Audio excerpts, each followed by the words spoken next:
Hello students, this is Shruti Soni and today I will be telling you about some more rules of subject verb agreement। जैसे कि हमने जो कल class करी थी उसके अंदर मैंने आपको सब्जेक्ट वर्ब एग्रीमेंट के कुछ रूल्स के बारे में बताया था और आपको इसकी डेफिनेशन के बारे में बताया था। आज वाली क्लास में मैं आपको इसके आगे के कुछ और रूल्स के बारे में बताऊंगी। एक बार मैं आपको इसकी सिर्फ और सिर्फ डेफिनेशन समराइज़ करना चाहती हूँ, जिसमें हमने ये बताया था आपको कि जो नंबर होता है, नंबर ऑफ सब्जेक्ट के according number of verb decide होती है। आज मैं आपको इसके बाकी के रूल्स के बारे में बताऊंगी। चलिए हम आगे के रूल्स के बारे में पढ़ते हैं। जैसे कि आप फर्स्ट रूल नंबर 5 देख सकते हैं। Rule number 5 is a collective noun is equals to a singular verb. A के साथ में जब आपको कलेक्टिव नाउन दिया, जब आप इस रूल को देखते हैं तो आपको ये चीज़ समझ में आती है। सी फर्स्ट ऑफ द एग्जाम्पल आप देख सकते हैं, अ प्लस फ्लॉक। तो फ्लॉक क्या होता है? कलेक्टिव नाउन होता है जो कि शीप के लिए यूज़ किया जाता है। शीप के ग्रुप को फ्लॉक कहा जाता है। सेकंड में भी आप देख सकते हैं फ्लीट है और फिर नेवी लिखा हुआ है। तो नेवी शिप्स का मतलब शिप्स का जो फ्लीट होता है, शिप्स का जो ग्रुप होता है उसे फ्लीट कहा जाता है। थर्ड में आप देख रहे हैं गोट्स है, गोट्स के लिए द टर्म ट्राइब का यूज़ किया जाता है। फ्लावर्स के लिए बुटीक जो है वो कलेक्टिव नाउन होता है। तो जब भी ए प्लस एक कलेक्टिव नाउन हो तो इस कंडीशन में हमेशा जो हमारी वर्ब होती है वो सिंगुलर होती है। और सिंगुलर क्यों होती है? क्योंकि आप यहाँ देख सकते हैं कि यहाँ पर अ लगकर ये लगाया गया है। तो मतलब बेसिकली बात एक ही नाउन की जा रही है। मतलब जब भी ग्रुप के बारे में बात की जाए तो ग्रुप यानी कि कलेक्टिव नाउन लगाया जाए तो उसके साथ में सिंगुलर वर्ब लगाई जाती है। अब स्टूडेंट्स हमारे पास है रूल नंबर 6 जो कि है नाउन एडेड विद एंड। मतलब अब हम उन सारे रूल्स के बारे में पढ़ेंगे जिसमें नाउन्स को एंड के साथ ऐड किया जाता है। सी ऐसे हम नॉर्मली जानते हैं दो सब्जेक्ट हैं जो कि नाउन के साथ में जुड़ गए, लेकिन देखिए अब हम यहाँ पर जो है वो काफ़ी सारे रूल्स पढ़ेंगे कि कई बार ऐसा होता है जुड़ते एंड के साथ ही है, पर फिर भी हमें कई जगह सिंगुलर और कई जगह प्लूरल का यूज़ करना पड़ता है। जैसे कि स्टूडेंट्स रूल नंबर 1 देखिए, singular noun plus singular noun plural verb बन जाता है। जब दो नॉर्मली सिर्फ दो सब्जेक्ट दिए गए हो, सिंगुलर नाउन्स दिए गए हो या फिर सिंगुलर प्रोनाउन दिए गए हो तो वो उसके साथ में प्लूरल वर्ब लगती है। जैसे कि आप यहाँ नाम देख सकते हैं रवीना एंड प्रिया। एक सिंगुलर नाउन दिया हुआ है रवीना, दूसरा है प्रिया, इसीलिए यहाँ पर क्या लग गई है? ये रही प्लूरल वर्ब। नेक्स्ट आप फॉर्मूला देखेंगे, ये तो बहुत ही ज़्यादा कॉमन था, हम सब जानते हैं। नेक्स्ट जो है एक सिंगुलर नाउन प्लस दो सिंगुलर नाउन, लेकिन अगर वो दोनों एक ही ओपिनियन के बारे में बात कर रहे हो, मतलब एक ही टॉपिक के बारे में बात कर रहे हो, तो वर्ब जो क्या होती है वो सिंगुलर होती है। अब यहाँ पर आप ये देख सकते हैं कि bread and butter is my favourite breakfast, क्योंकि इज़ का यूज़ किया गया क्योंकि ये दोनों सिर्फ मिलकर एक ब्रेकफास्ट बना रहे हैं। दूसरा है time and tide does not wait for anyone. Okay, time और टाइड दोनों ही किसी का भी इंतज़ार नहीं करते हैं। ठीक है, तो इसीलिए यहाँ पर डज नॉट का यूज़ किया गया है।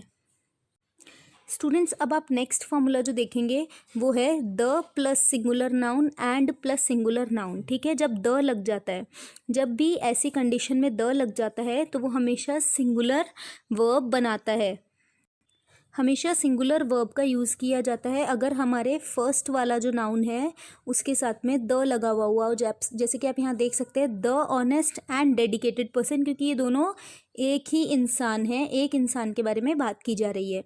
नेक्स्ट वाला आप देखेंगे formula article plus singular noun plus article plus singular noun, मतलब दोनों के साथ या तो ए एंड द में से कुछ लग रहा है, आपके पहले सब्जेक्ट के साथ भी और जो आपका दूसरा सब्जेक्ट है उसके साथ भी ए एंड द लग रहा है, तो उस कंडीशन में प्लूरल वर्ब बनेगी। जैसे कि आप यहाँ देख सकते हैं an intelligent and a hard working. तो अब यहाँ पर हम दो लोगों के बारे में बात कर रहे हैं। ठीक है, जब एक के साथ लगे तो हम एक पर्सन के बारे में बात कर रहे हैं, जब दोनों के साथ ही आर्टिकल लग जाए तो हम दो लोगों की बात कर रहे हैं। ऐसे कंडीशन में आर यानी कि प्लूरल लगा है। आप, मुझे लगता है आपको ये सारी चीज़ें बहुत अच्छे से समझ आ रही होगी।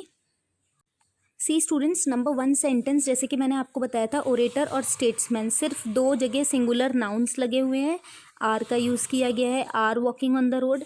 दूसरे में आप देख सकते हैं an orator and statesman is walking on the road. एक के साथ में पंक्चुएशन मार्क यानी कि आर्टिकल का यूज़ किया गया है। तो मैंने आपको ये चीज़ भी बताई थी कि जब फर्स्ट वाले के साथ द का यूज़ किया जाए और सेकंड वाले के साथ कोई यूज़ ना किया जाए तो सिंगुलर। थर्ड वाला जो है उसमें आप देख सकते हैं दोनों के ही साथ आर्टिकल्स का यूज़ किया गया है, an orator, a statesman, are लगाया गया है। अब फोर्थ सेंटेंस जो है वो आप थोड़ा ध्यान से देखिए, बिकॉज इसके अंदर ओरेटर एंड द स्टेट्समैन्स लगा है, तो सेकेंड वाले सब्जेक्ट के साथ में लगा है। सेकेंड सब्जेक्ट के साथ में जब भी इस तरीके से आर्टिकल लगा के आपको दिया जाए एडिटिंग ओमिशन वाले सेंटेंसेस में, तो ये सेंटेंस खुद ही रॉन्ग है। इस सेंटेंस को, इसमें आर या इज़ के बारे में आपको सोचने की कोई भी ज़रूरत नहीं है। अब स्टूडेंट्स यहाँ पर कुछ और रूल्स भी दिए हुए हैं, कुछ सर्टेन रूल्स दिए हुए हैं। आप इन वर्ड्स को पढ़ेंगे और आपको ये वर्ड्स एक्चुअली याद करने पड़ेंगे, तब आप इन रूल्स को फॉलो कर पाएंगे। जैसे कि आप देख सकते हैं फर्स्ट वाली लाइन में ये कुछ नॉर्मल कॉमन वर्ड्स दिए हुए हैं, scissors, pants, trousers, shoes, socks, jeans. तो ये वर्ड्स तो क्या है, ये हम नॉर्मली डेली यूज़ में बोलते हैं, पर हम क्या करते हैं, सिजर बोलते हैं, पैंट बोलते हैं, वो एक पर्टिकुलरली सही वर्ड नहीं है। ये वर्ड्स इसी तरीके से बने हुए हैं, लेकिन जब भी इन वर्ड्स के आगे अ पेयर ऑफ लगा हो तभी ये सिंगुलर वर्ब की तरह काम करते हैं, अदरवाइज इनके साथ में ये प्लूरल में काउंट होते हैं। ठीक है, जैसे कि आप फर्स्ट वाला सेंटेंस देख सकते हैं, a pair of shoes are kept in the wardrobe. तो मतलब एक पेयर जूतों का कहाँ रखा हुआ है, वार्डरोब में रखा हुआ है, तो वो एक पेयर एक में काउंट होगा, मतलब सिंगल में काउंट होगा। अब अगर आपके पास अ पेयर ऑफ नहीं लिखा हुआ है तो इसका मतलब तो काफ़ी सारे पेयर हो गए ना। Trousers and pants are made, okay, तो कितने भी ट्राउज़र हो सकते हैं, कितने भी पैंट्स हो सकते हैं, तो इसीलिए आर यानी प्लूरल का यूज़ किया गया है। नेक्स्ट आप देख रहे हैं, where are the scissors kept. Fine, a pair of अगर होता, where are the pair of scissors kept, तो ये यहाँ पर वेयर इज हो जाता, पर ये वेयर आर इसीलिए है क्योंकि यहाँ पर सिर्फ सिजर्स दिया हुआ है, अ पेयर ऑफ नहीं दिया हुआ है। तो now students, I think you have understood these 7 rules of subject verb agreement. अब जो हमारा नेक्स्ट वीडियो होगा उसके अंदर मैं आपको कुछ 2-4 रूल्स और बताऊंगी, उसके बाद ये टॉपिक हमारे लिए कम्प्लीटली फिनिश हो जाएगा।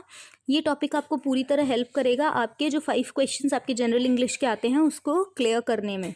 ठीक है, अगर आपको ये वाले सारे टॉपिक समझ आ रहे हैं तो आप प्लीज़ चैनल को सब्सक्राइब कर लेना।